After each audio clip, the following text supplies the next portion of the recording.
Tēnā te mihi nui, kia koutou. Welcome to Board Talks, Wellbeing for Boards. This is our last talk for the year and save the best for last, I think, because we have an absolutely fantastic panel with us. They're looking pretty high class, I think, looking pretty great today. So it's going to be a fantastic conversation and much needed. We're going to shake things up a little bit today because we are going to start with the karakia whakamutunga, and I am going to ask JT to open for us. Tēnā koe, JT. Tēnā koe, Rose. Kia ora tātou, I ngā mai hara mai ki te mātāta ki te kōrero. Ia pōra ri kaitiaki hapuri. So, kia ora all and welcome to the screen.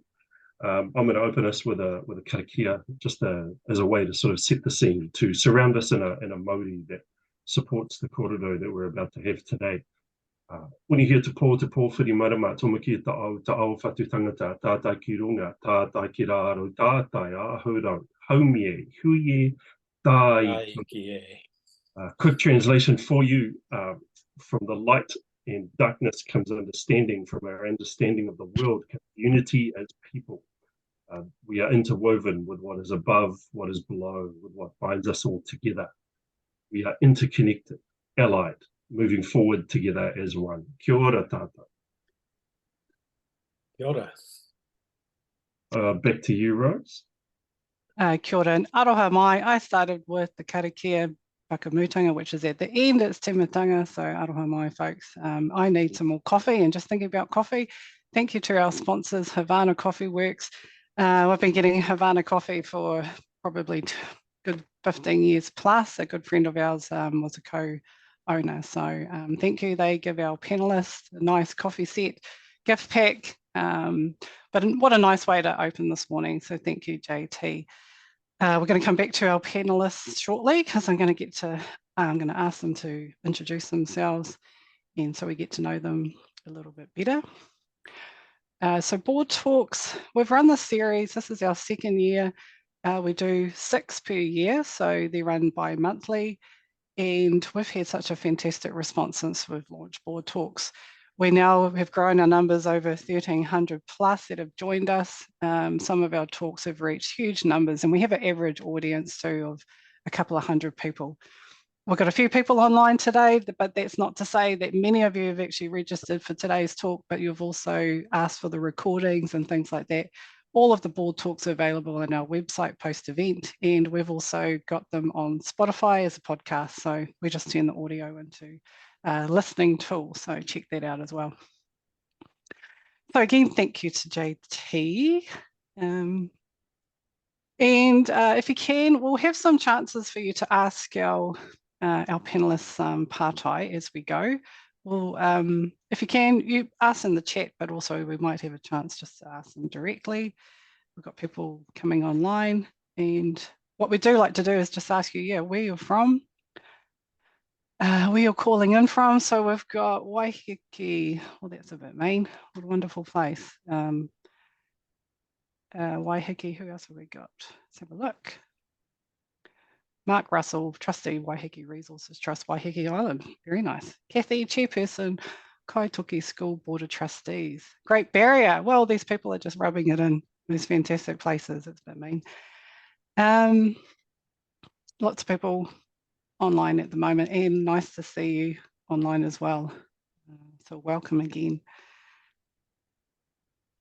So today I have got my pleasure to introduce 2 wonderful people I've got to know, JT and Anya, the last few years, and they've got a huge amount of experience to help us with this conversation today. So I'm really looking forward to it.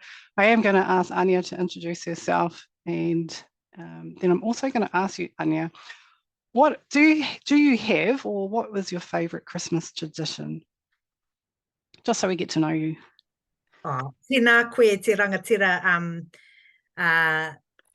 ko Anya Satyanand tōku ingoa no Inia me whiti me kotirani oku tipuna kei te noho au ki tāmaki makaurau. Kia ora, everyone. It's so nice to be here, and I just really want to mihi to you, Rose, for bringing us all together. We were just talking about how prescient the kaupapa of today is at this moment, because as we all know, it tends to be a wind up, not a wind down to Christmas. And yeah, especially for community organisations, I think that just thinking about everything we've had to navigate through over the last couple of years, yeah, this just seems right on point to me. And I also want to mihi to my friend Steve Langley. I usually introduce myself as a recovering teacher, and Steve Langley was what was he? He was a beacon of light when I started teaching at Hagley Community College. Rangatira of the education space, of the alternative education space. So ka nui te mihi ki a koe e Steve. It's so nice to see your beautiful face here. And also mihi to my Leadership New Zealand sisters, Fiona and Judy, who I can see, and everyone else who is here. So lovely to see you all. You asked me about a Christmas tradition. I think it's going to sound hyper cheesy, but actually, I love a good Boxing Day kind of sport festival of food and full tummies, and then getting out into the sunshine to get sunburnt and play cricket. That was sort of, when I was growing up, that was our tradition, was the Boxing Day with my mum's side of the family. We would get out there and lumber around the backyard, chasing balls and having fun and attempting to work off all of the kai that we had eaten over the last couple of days. Oh, well, you're my kind of wahine, because yeah, we spent many summers playing cricket. I have a cricket mad family and my own family, husband and sons and daughters. So yeah, cricket mad, but very competitive. So I'd probably whip you, Anya, I reckon. Rose, let's go. That's just to wake us up a bit, but yeah, no, it would be fantastic. It's a fantastic Christmas Boxing Day, so thank you so much for being here and bringing some friends along with you as well. So it's nice to have everyone here. And JT, what's your introduce yourself, get to know you a little bit, but also what's your favourite tradition that you've had? Kia ora Rose. Ko horota te waka ko hikurangi te monga, ko waiapu te awa, ko nā te parau ki Haratonga ki Mataora me oka iwi. Te whanurua topiri, te aingatanga mātei, Ngāti Rua me oku hapu, ko Mataora te marae whānau, Ngāti parau ki Hauraki.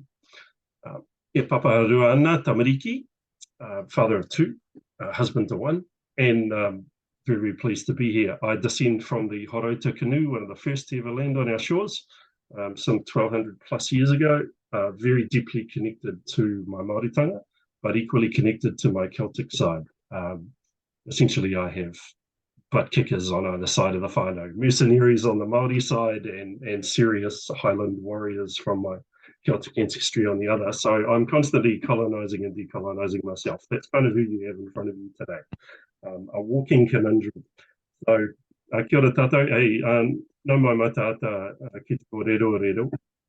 Thanks so much for joining us here on the screens to listen to this kōrero. Ka nui te kō me te hari ki te tūtaki au koutou. It's an absolute pleasure for us to be here in front of you. I've spent some lovely time getting to know and connecting with and finding our shared connections and our shared thoughts with Anya, and we're really looking forward to sharing those with you today.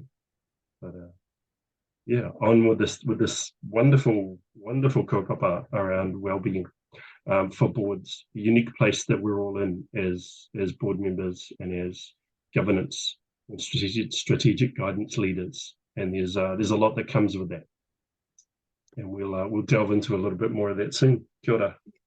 Kia ora. Kia ora kōrua. So thank you again. So we're going to kick it off. We've got a bit of an hour to go through this. So again, if you've got any questions that you'd like our panellists to answer or consider, just feel free to put them in the chat, and we'll get to it as we progress. But thinking about well-being, like what does well-being mean to you in terms of your governing role? So when we think about governing practice, board meetings, overseeing governance, where are we sitting? Like, what does it mean to you? Anya, would you like to? I was going to throw that arco to JT because I'm fascinated by what he would say, but I'll jump in. To me, there's something very important about the role of governance in creating kind of healthy systems. You know, often our community organizations are meeting community need, they're meeting humans and often quite stressful or traumatic times.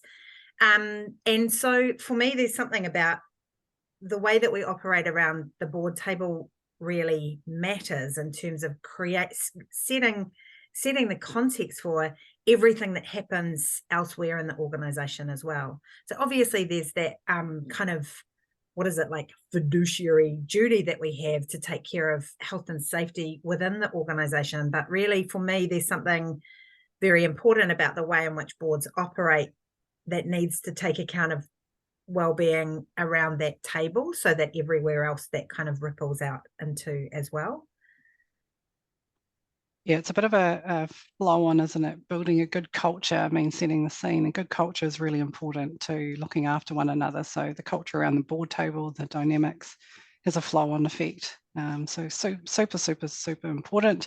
This is why we're shining a light on this conversation today, because we have, you know, health and safety has been so integral, and not-for-profits, everyone had to undertake quite a lot of work in this space. So we're starting to see a little bit of it alongside well-being. Well-being's coming up, but do you think, JT, like, do you think that we are good at making sure that we are tracking well-being, thinking about it? Where's this kind of sitting? I think where it's sitting is there's two aspects here. One's macro and one's micro, right? At a board level, we have the responsibility, right? The custodianship of looking after the well-being of an organization, how it's perceived, how it functions, how it operates.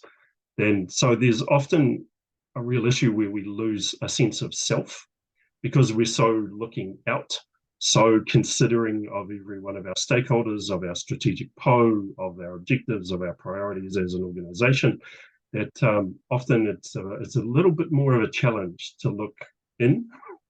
And there's a wonderful phrase by Miyamoto Musashi in the world of strategy, which is perception is strong and sight weak. And in strategy, it's important to take a distant view of close things and to take a close view of distant things. And one of the hardest areas of looking closely can be at ourselves, with the responsibility that we have, with the hat that we wear, with the legacy that we honor and represent. Right, so ka mua ka muri, looking back to go forward. We're very much in that space where we're so responsible for this larger sense, this concept of well-being, that actually looking after ourselves and our collaborators at the table around us can get a bit lost in that shuffle. And I think there's a real need to bring some attention back there.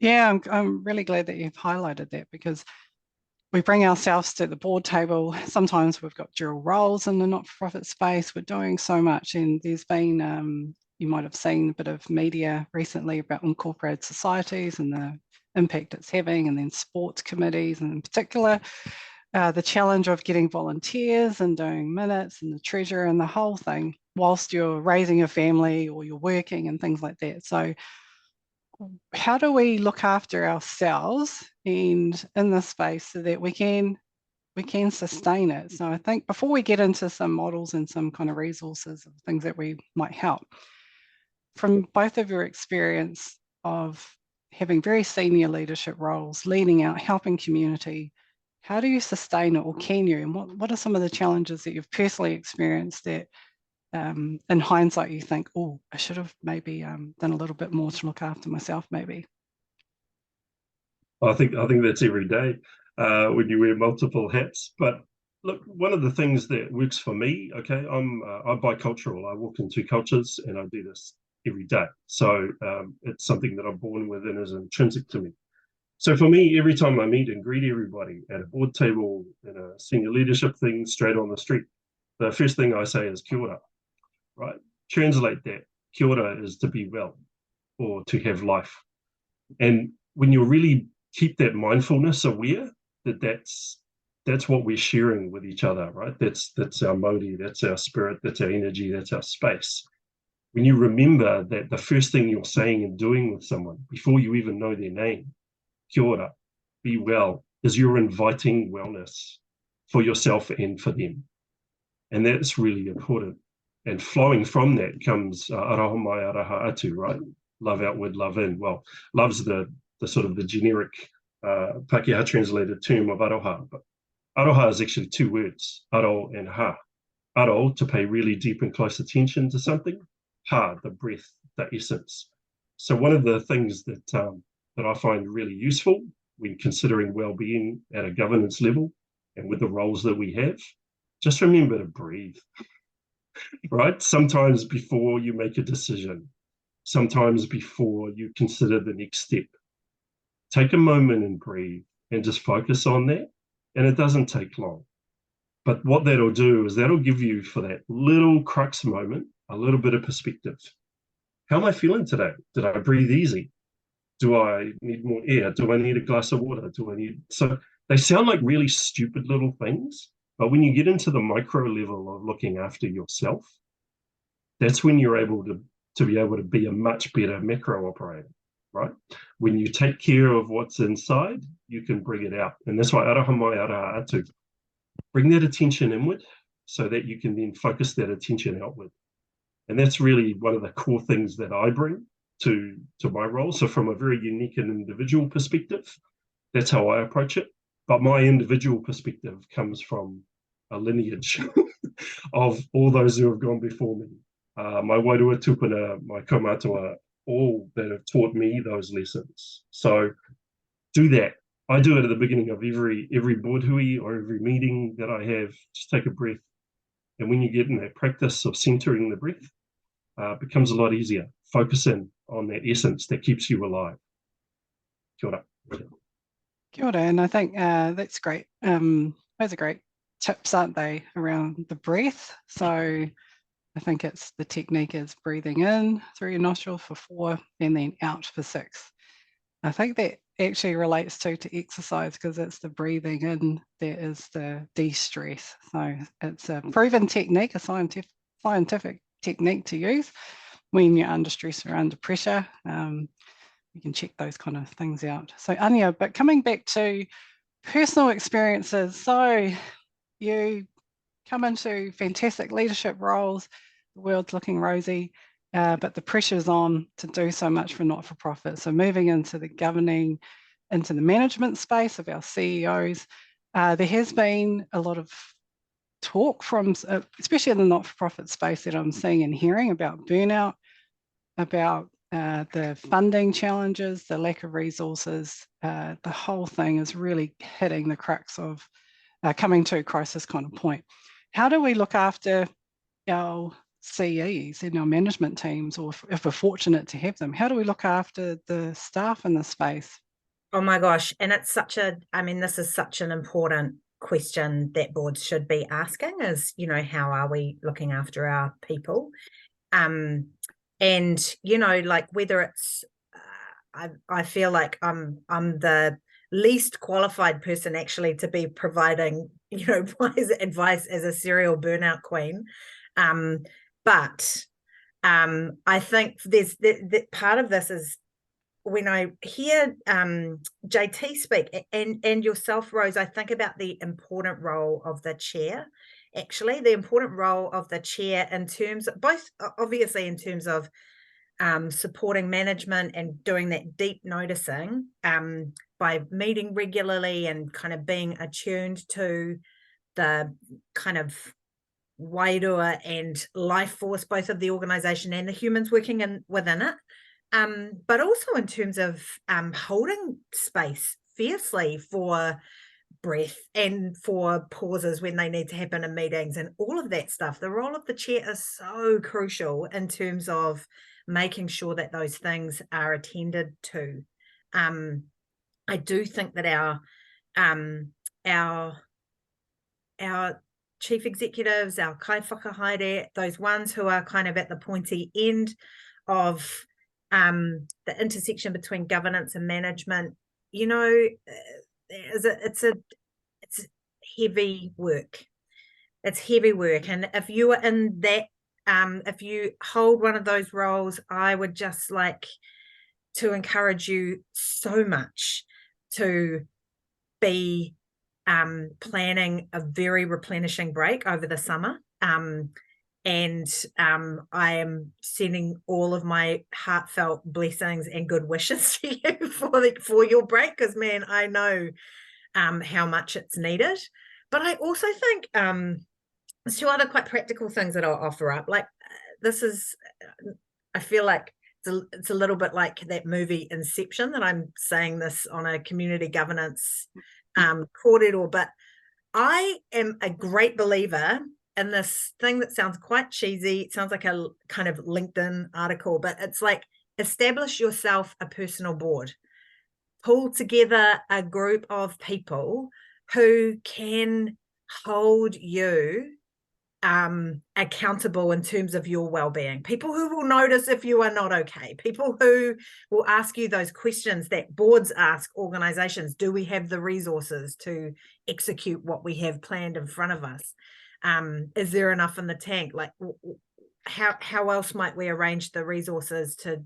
It's that stuff. It's having a group of people who can ask you some of those hard questions, and they're not necessarily your besties, although your bestie might be on the board. It is drawing together a group of people who can offer you some different perspectives. That idea of, like, you know, that actually in social work practice, you have supervision, you have someone who helps you to zoom out and see the big picture. Like if you're in one of those big roles, having a personal board can be so helpful. And actually in terms of governance as well, I know that it feels like Inception that I'm saying establish yourself a personal board in order to govern well, but like actually having that rōpū around you can be just amazing. The last thing I'll say is that you know, we go through seasons. I think this is one hard learning that I've had, you know, that actually sometimes recognizing when to kind of step back and kind of very intentionally replenish yourself, take a sabbatical. You might work while you have your sabbatical, but like, you know, attune to yourself in terms of what it is that you need. For me, I love learning. Anything about learning, I'm like, yes, that is tank filling stuff. And so that's what I chase when I know that I need to kind of replenish my energy levels. Yeah, I love that board.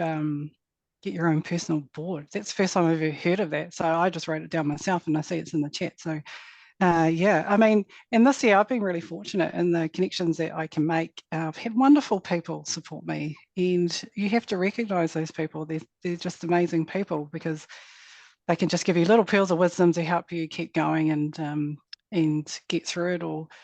I think because our kaupapa in community governance and organisations, not-for-profits, we're so closely tied to it. So it's trying to remove you love it so much. So you go all in.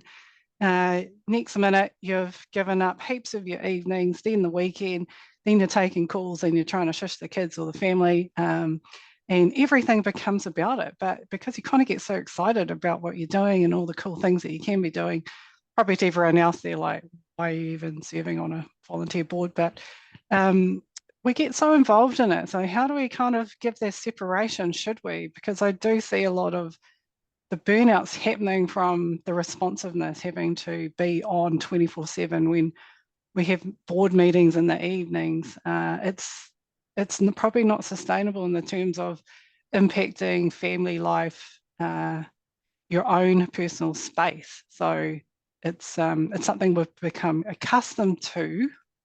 Doesn't mean it's right in the terms of the fact that we have had considerable impacts affecting our community organisations. So before I pose a question, I just want to set the scene too, because it is like COVID-19. It's not like we've forgotten it.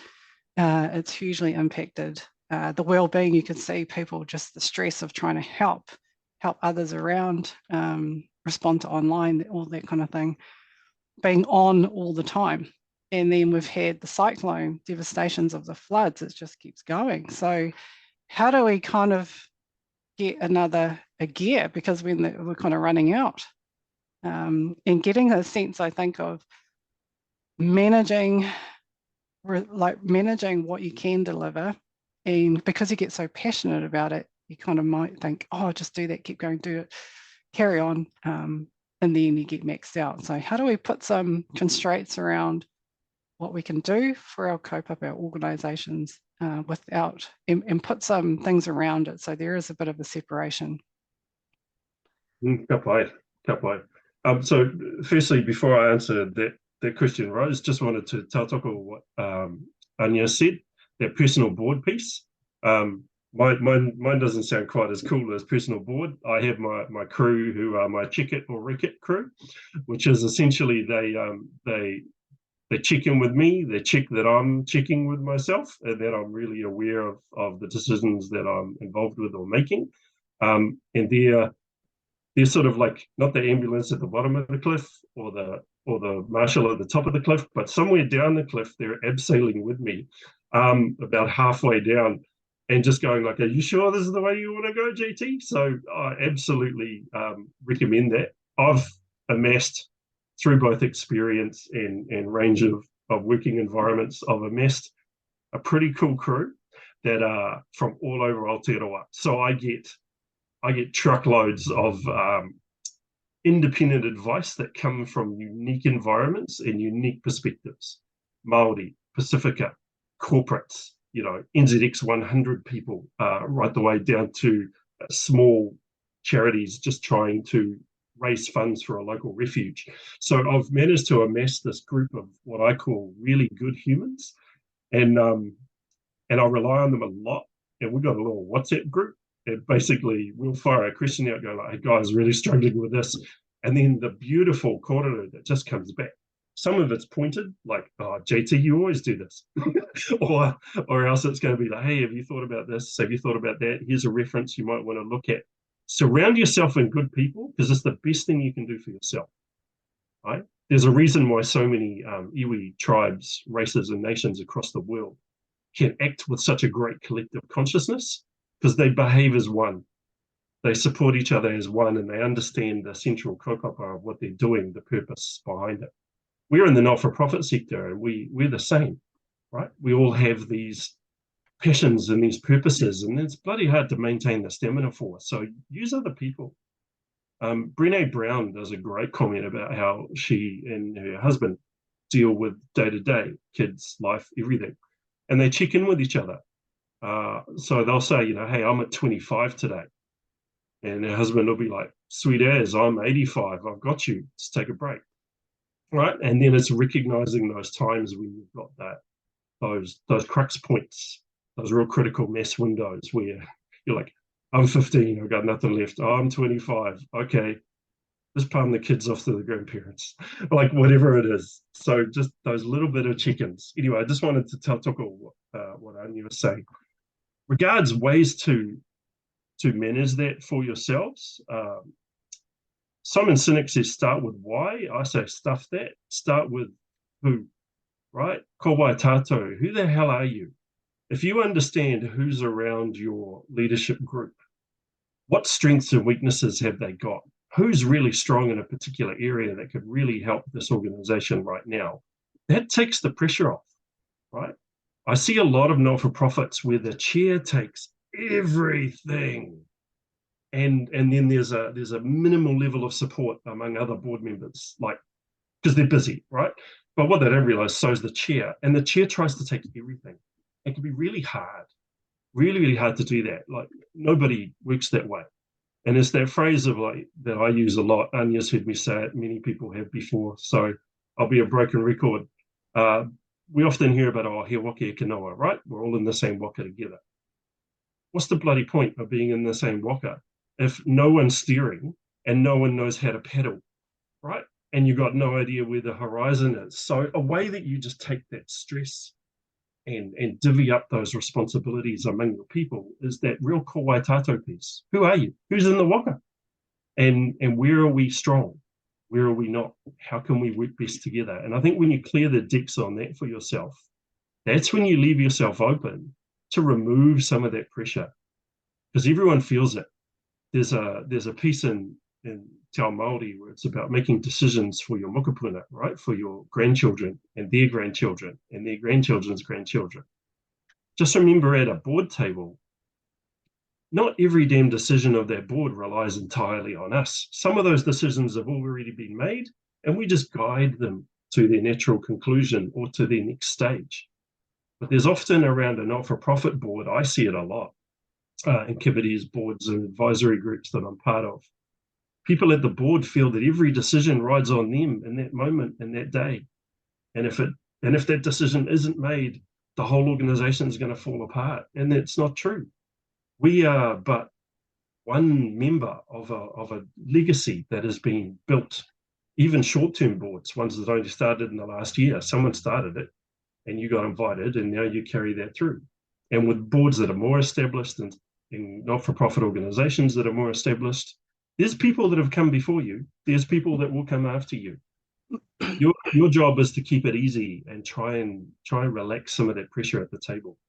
And I know we all went through a lot of pressure during COVID. I mean, I'm on the board of the New Zealand Events Association, right? Events, tourism, and hospitality, the three hardest hit areas immediately when COVID hit. That was a lot, right? That was a massive journey to go through, to both look after the people in the sector, to look after the machinations of government that were affecting that sector, and also just the individual people trying to play a role as the kaitiaki poari, as the guardians and the board to take that forward. So it's real. And the more that you clear the decks and simplify it for yourself, the greater sense of well-being you'll be able to achieve at your board level. Just don't take everything on your shoulders, because it doesn't have to. It doesn't have to. Yeah, and I think just touching on a question that's come in from Kay, but around that challenging and making decisions, and maybe a little bit going around circles because one person wants to do something and another wants to do something else. And so you just get no traction, and there's nothing worse than getting no traction and moving forward. It just gets so frustrating because people are time poor. So it's really ineffective. But I think a good one is just to reset. We don't do enough of it. Like, it's like, okay, we've had this massive impact of floods and cyclones and things like that. Maybe we just need to stop and have a rethink and a reset of where we're going and change tact a bit. Can we still deliver? Do we have capacity? Are board members present and able? That might affect them. Are our staff? But yeah, we just keep kind of chugging on the same process, the same agenda. It's really not effective to moving forward as together, as you're saying, JT. So I just think a question back to, response back to Kay, who's asked in our chat, is just a bit about if there's any indecision, you really just need to address it rather than just carrying it on and carrying it through. So yeah, challenging times for sure. So Can I add on there, because I really recognise how tricky that can be when you kind of end up in the quagmire around a decision point or whatever. I had this experience of iterating, and this is actually, it's for a commercial board that I sit on, but it's an ethical investment company called Pathfinder.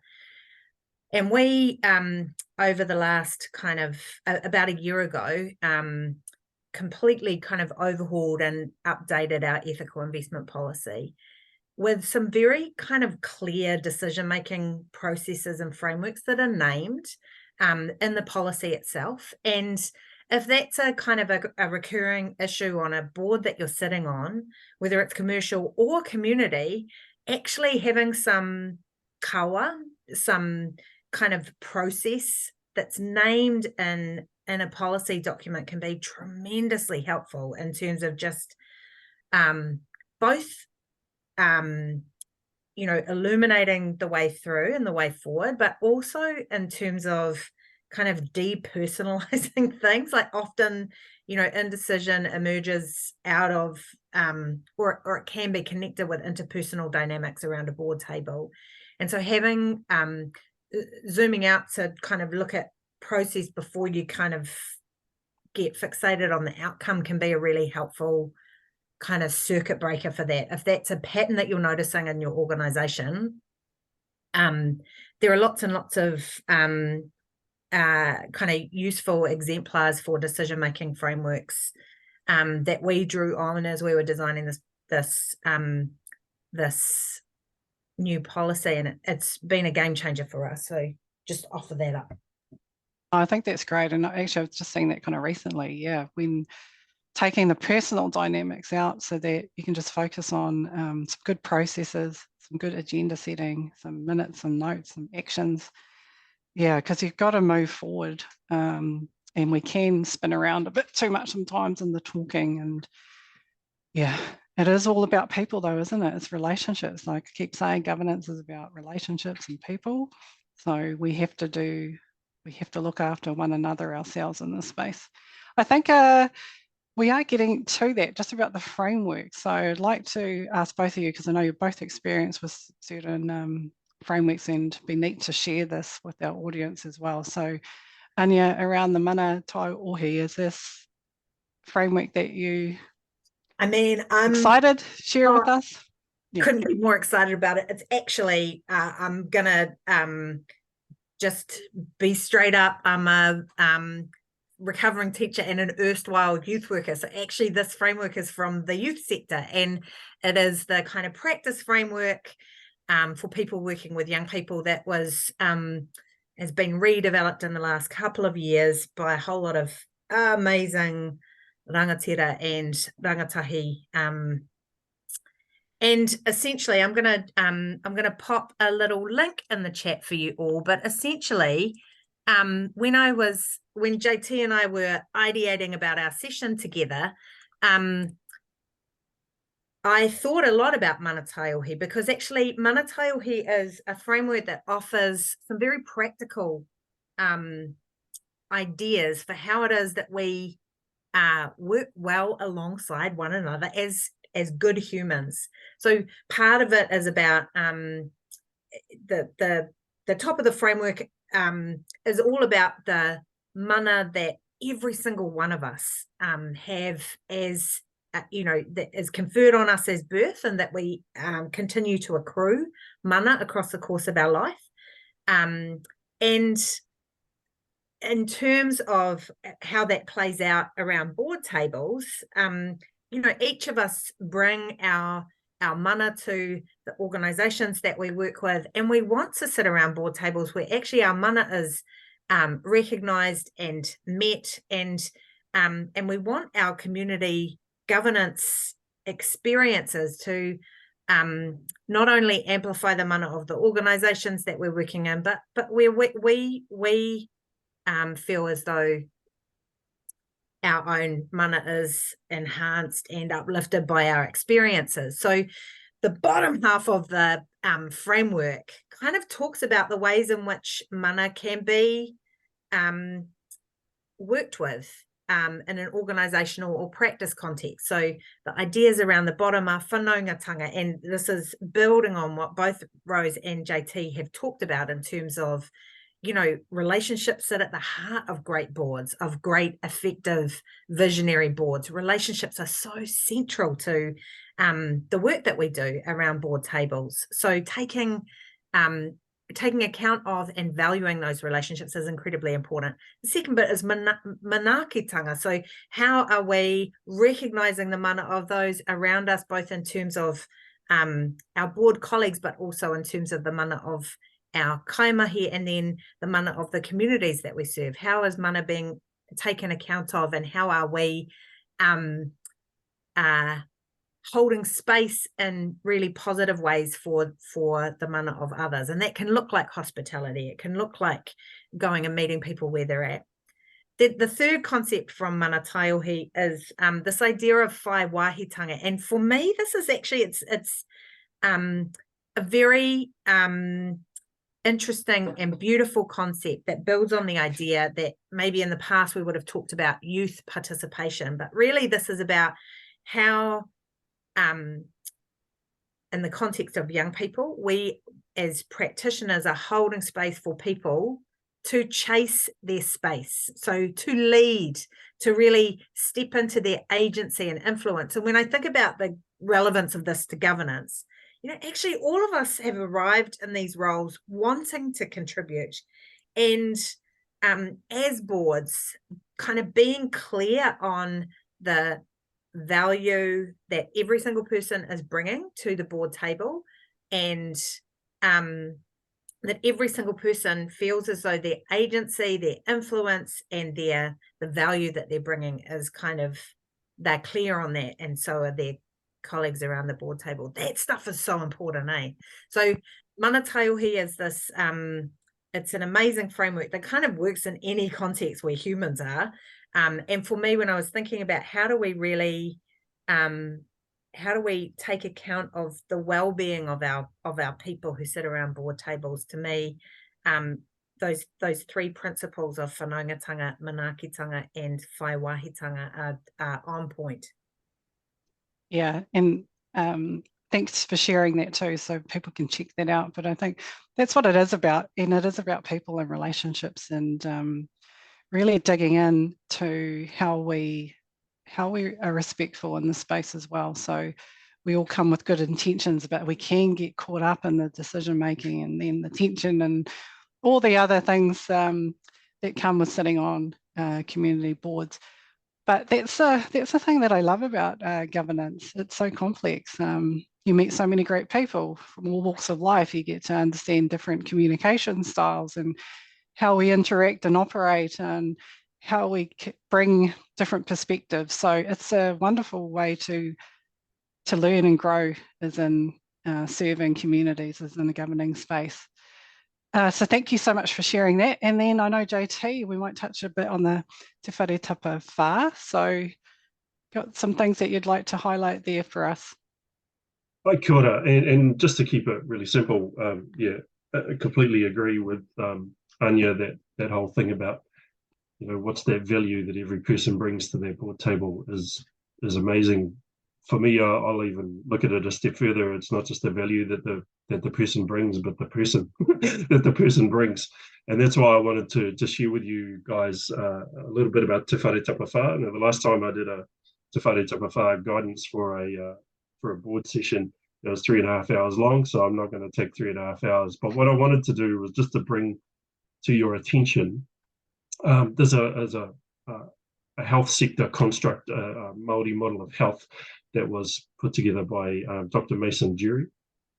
Absolutely recommend, if you don't understand Te Whare Tapa Whā or where its genesis came from, please go and do the research. But essentially what it is that every person, and I'll put the image in the chat for you, every person is a whare, right?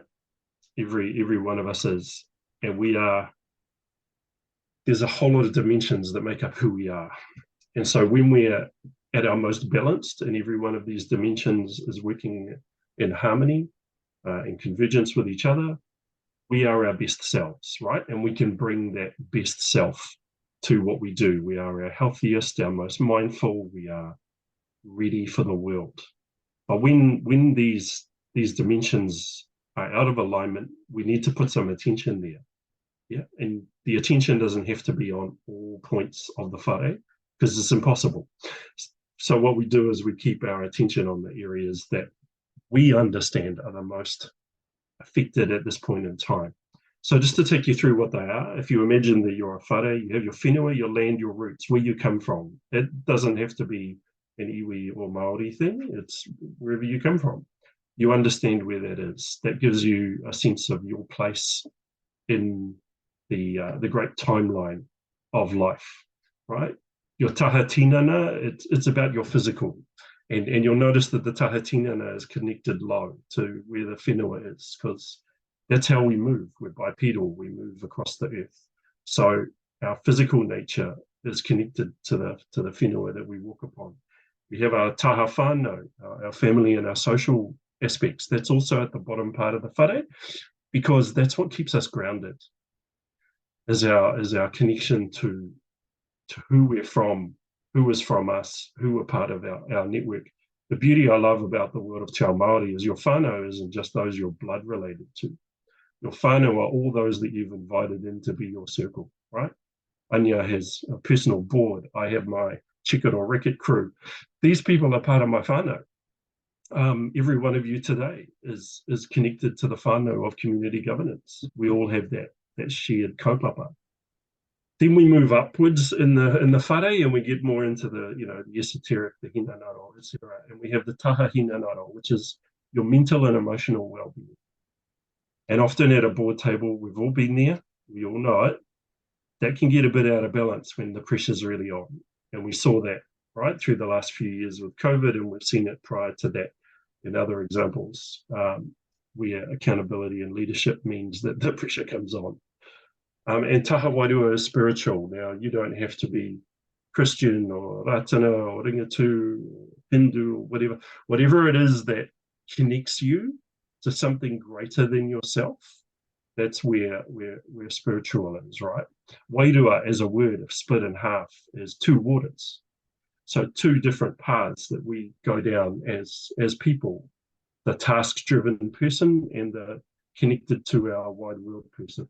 So there's a lot that's involved in that. So when you look at this as this whole whare, what happens, right? If one of these is well out of whack, it's going to fall apart. So it's really important that on a daily basis, weekly basis, monthly basis, you just check in with yourself where you are. And again, if you've got that whānau around you, those people who can help keep you on track, keep your whare standing, keep that wall in place, keep that roof over your head, keep you connected to the land, then you're going to be in a much better space to think, to feel, to act, which are the really three core things that we do as board members. We think deeply about the questions in front of us, the agendas that we're trying to move forward, right? We need to feel that what we're doing is right. And that varies. What one person at a table thinks is right, another thinks is wrong. This is where that sense of manaakitanga is vital. And manaakitanga was brought up by Anya. For those of you, just to extrapolate it, man speak it, whatever you want. Manaakitanga is essentially the act, the tanga, key of mana, upholding mana. That's all it is. And if we go into every board hui and meeting wanting to uphold the mana of the person opposite us, around us, our chair, our vice chair, ourselves, korero, your conversations will be so much more balanced. It's when we come in with the individual agenda, that's where the issue is. So remember Manaaki, because it's key. And it's not just a Māori construct, it's a Māori word, but being respectful of each other and inviting that respect reciprocally, that's just human. And Anya says, and her and I have had some great kōrero around this, board membership is a human-to-human interaction. We make decisions that affect humans. We are surrounded by humans. The purpose of what we do is human. So just be the best damn human you can be. And you will go a long way towards being well and therefore encouraging well-being. Anyway, hoi anō, I'll leave it at that. Look up Te Whare Tapa Whā and think about it from your own context and your own perspective, what that means to you. Yeah, and kia ora, JT. Mason Jury has amazing resources and books, so do check them out. I've also used that framework for a bicultural piece of work I did for a local government organisation. So it basically is the essence of all of those wellbeing that JT's kind of covered. I also am going to share a book that I was given recently. So it's a very kind gesture. I had someone needed some advice around what was happening with their board, and he gave me this gift of the book. So I'll put the link in there, but just a gratitude journal, but it does talk about Mason Jury's Tapa Whā model in there. So if you're looking for any Christmas gifts, things like that, check this out because it's got some amazing images and things like that in it. If you've got any questions too, because we've got 10 minutes, I'm looking at the time, please feel free to put them in the chat now, and we will ask those quick fire questions to Anya and JT as we kind of wrap. But yeah, and thank you to Kay for the other model as well. So heaps of cool resources happening, being shared. Yep, I know that. Thank you, Kay. reading your questions in there, but it's a fantastic model as well. So I think it is around creating space, being aware of all those different elements that help us look after ourselves. Sometimes might be a bit of lip service because we just carry on and we carry on with the mahi, but we really do just need to take some time out. I think Kat's raised her hand, but I might just ask you to put a question in the chat and then we'll post something. I just wanted to get back to a little bit about some learning. So again, I'm a real fan of like resetting, taking a bit of time out, just not carrying on same old, especially when big stuff happens. So what would you think, what have been any of the learnings that you've seen boards do or undertake since we've been through the COVID-19 pandemic? Have you seen a good change? Have you not? Right. Have we just carried on? Or, yeah, where do you think we're at as a sector, as in community organisations? I think as a community, one of the core laws and regulations, right, that affected boards hardcore from the mid 2010s onwards was the change in the Health and Safety at Work Act, right?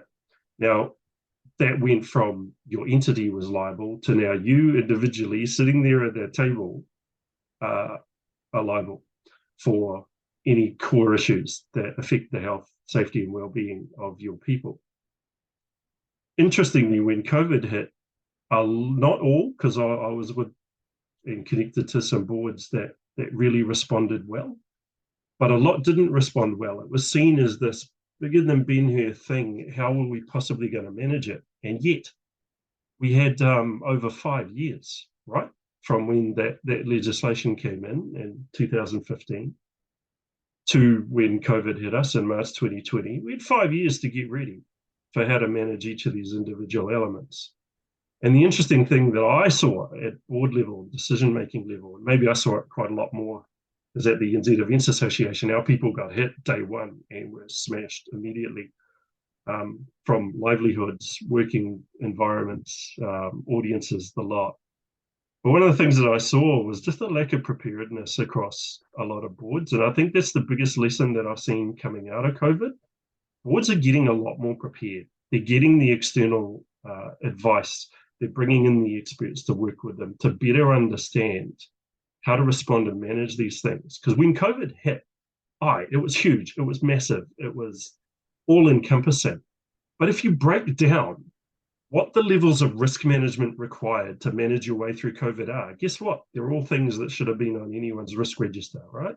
Supplier issues, logistics challenges, leadership vacuums. There were all these things that were part of it, health and well-being, all of those issues, policy change, significant impact on person. All of these things are part of what should be a board's kind of standard risk register.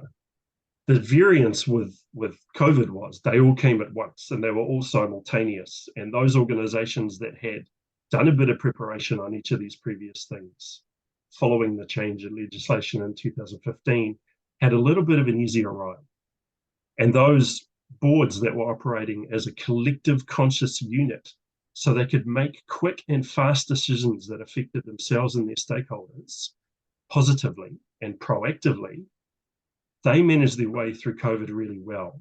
The boards that fell apart and the organizations that fell apart were ones who were divisive and unprepared. And that's the biggest thing that I've seen since since Chris told us that COVID no longer existed, was that boards are getting more sensible and they're starting to upskill. And then what they're doing is they're also looking a lot wider at one of the things that COVID highlighted for a lot of organizations was a sense of identity. And so we're seeing a lot of that coming through. And I think that's a real positive going forward. We had 5 years to get ready. Not all of us did.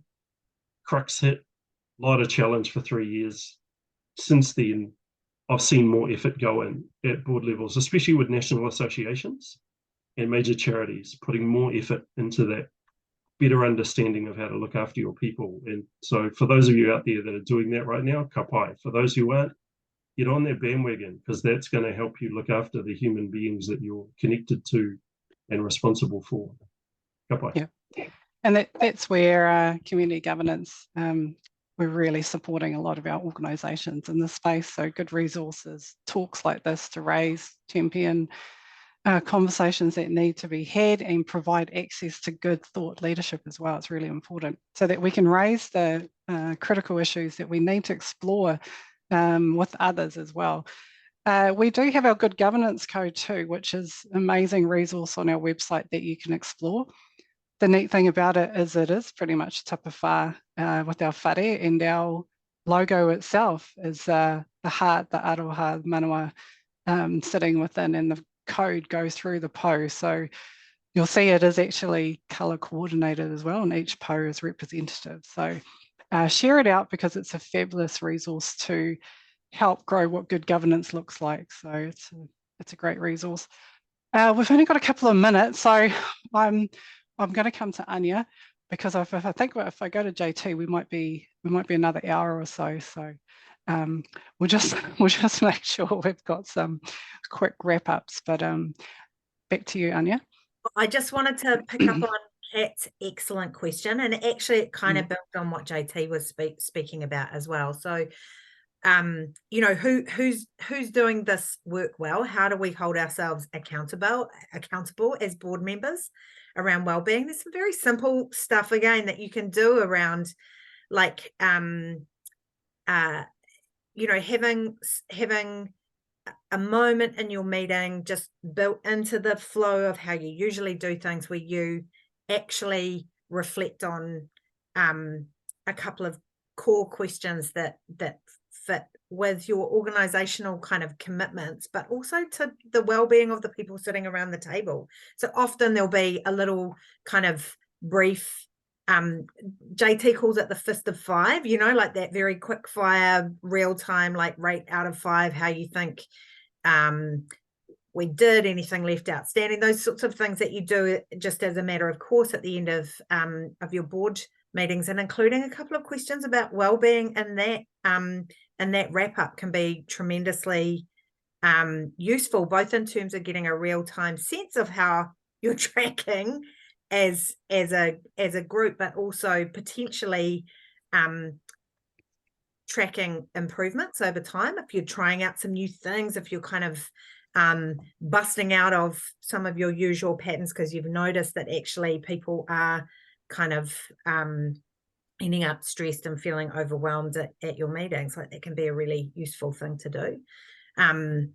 Yeah, but I think also some of that stuff, which we, you know, conventional boards, you get kind of capability, you know, you do kind of mapping what are the gaps that you have around the board, doing that same kind of like survey of your board members to kind of get their input on like how are we actually going, what does well-being look like around this table, and how might we improve, getting people's ideas on that. Like, you know, open it up. That's my encouragement. Open it up, because this conversation needs to be had, and it takes a bit of courage actually to open it up, because you don't know what's going to be kind of lurking underneath there. But the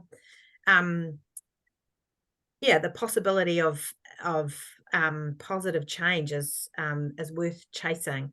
I want to kind of just very quickly say that for me, I feel hopeful at the moment. I feel hopeful, and it's in a funny sort of a way, actually, because actually, you know, tribally, the crew have just taken office down in Wellington. They're not my people, but I've been reminded by wiser people than myself, wiser heads, actually someone who sits on my board, that actually a different kind of change is possible now. And actually our experiences over the last 4 years stand us in extraordinarily good stead to face into whatever kind of challenges we have ahead. Actually, our muscles for responding to change and crisis have been strengthened. And it's not that I'm calling that in for us. I don't want that to happen, but I just think our capacity to innovate, our capacity to kind of navigate times of great change, they've never been greater than they are right now. And as long as we take care of one another and take account of well-being, man, look out. Oh God, I went over, sorry. We're right on time, actually, so thank you so much. But I think this has been such a fantastic conversation. It's been well needed. I thought about this conversation at the start of the year. I didn't know how poignant it would actually be, like how much this is going to be needed in the light of all the things that have kind of happened this year and the last few years. But it is just a start for well-being. Like I always think it's just a simple one, health and safety and well-being. It just becomes commonplace on your board agenda. So I think I would love to have these two back in longer conversations with everyone around how do we track it, create it, become, what does it mean to us? And I think that is the next step, because we're just touching on this for all of us. This is the last of our board talk series for 2023. We've got some fantastic talks already lined up for next year, but we've had amazing conversations with everyone who's joined us. So I just want to say a big shout out to our audience for sticking with us, being with us. We are here to help you in your governing role. So again, thank you. Share us out. I always get it, people just say they love what we do, but again, bring a friend, share it out with your friends, just help us get the word out. But also take care over the summer, Christmas holidays. Be safe, and I'm going to hand it to JT because we do need to close with karakia whakamutunga. I got it right that time. JT, thank you to Anya. Thank you to the team. Couldn't do this without them. And over to you, JT. Mātua. Kia ora tātou.